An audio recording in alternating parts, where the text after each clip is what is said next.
Жолдошым карабай кеткен 4 жыл болды. Балам төрткө чыкты.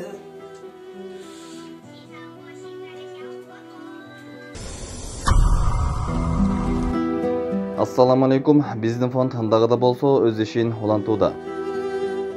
Кезектеги кайрылуубузда Ысык Көл облусу Жети-Өгүз району Желөдөбө айылынын тургуну Абдыкарим кызы Салтанат эжебизде болмокчу.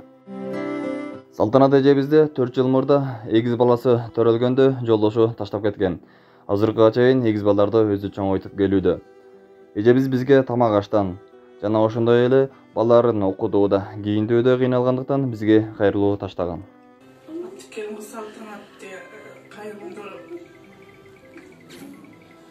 iki balam var, ekiz balalarım. Özüm zok bolurum, gözüm doğru. Жолдошым карабай кеткен 4 жыл болды. Балам төрткө чыкты.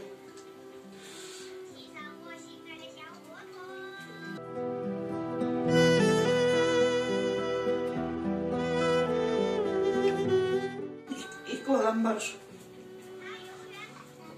Kırgız elinden yardım süreyim.